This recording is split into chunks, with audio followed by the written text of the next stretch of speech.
There's a very interesting discussion about asking malachim for a bracha. We say Shalom Aleichem in the song of Shalom Aleichem every Friday night. Baruch Hu L'Shalom, we ask the malachim to bless us.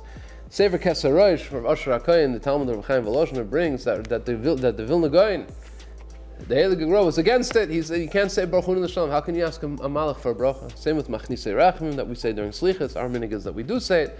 The Gaon was against it. The Maral also was against it. You don't ask a Machnise Rachmim. You're asking the malachim to bring the Rachmim to Hashem, to bring our tears to Hashem. Ask Hashem. You daven to Hashem. You don't daven to malachim. Chaim Kanievsky in his Sefer Time of the Crow, he says, L'chura, there's a raya, there's a proof, indisputable proof from our parsha that you are allowed to ask a malach for a bracha. Yaakov, after his fight with the malach of Esav, he knocks him in the gid anosha, in the sciatic nerve, and then the malach says, okay, let me go. And he says, no, I'm not going to let you go unless you give me a bracha, berach toni. It says clearly in the pasuk. And the malach gave him a bracha. You see that you're allowed to ask a malach for a bracha. It says clearly in the pasuk. How can anybody be against it? Says Chaim Kanievsky, beautiful answer. He says that there's not all brachas are created equal. There's different levels of bracha. There's a bracha that a person gives or a malach gives. That bracha you're not supposed to ask. You're supposed to ask only from Hashem. You're not supposed to ask malachim for a bracha. But then there's a bracha that a malach is obligated to give. And this was the case in Yaakov. He knocked him in the gid anosha. He caused him damage. He had to compensate for the damage. Yaakov said, you know what the compensation is going to be? I don't need your money. I need your bracha. Once the malach was obligated to give Yaakov a bracha, that bracha he was allowed to ask for. If the malach is obligated to just stop to ask a malach for a bracha, you're not allowed to. How do we know there's a difference between a bracha, a regular bracha, and a bracha that one is obligated to give somebody else? Chaim Kanievsky brings a beautiful proof from the story of Chana and Shmuel.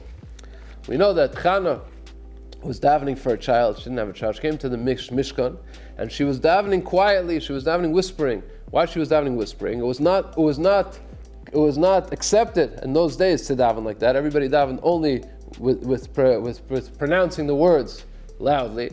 But Chana was introduced a new type of tefillah. Eli was not familiar with this new type of tefillah, and Eli HaKohen came and he thought that she was a drunkard. He said, what are you drinking wine in the Mishkan? What kind of business is this? Get out! And she said, no, I'm not drunk. I'm just I'm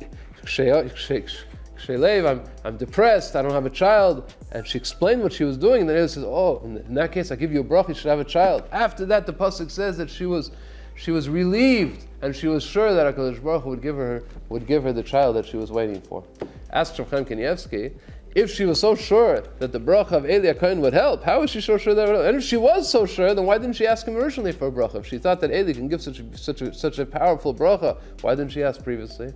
So Rav Chaim Kanievsky said, because once he accused her of being drunk, and the Gemara learns from here that if you accuse somebody without basis, you accuse somebody wrongly, you have to give him a bracha. You're mechuyev to give him a bracha. Says Rav Chaim Kanievsky, once Chana realized that Eli was mechuyev to give a bracha, that's a whole different type of bracha. That bracha for sure is going to be mekuyim. That bracha, she has a right to demand that bracha. And when he gave her that bracha, he was sure that it was going to be mekuyim. So you see from this place, from this story, and from the story of Yaakov, that when a person is mechuyev, or the malach in our case, in our bracha, is mechuyev to give the bracha, it's a completely different level of bracha. It's a bracha that you're allowed to even ask a malach for, and it's a bracha that we are sure that if such a bracha is given, such a bracha will be mekuyim. Good Shabbos.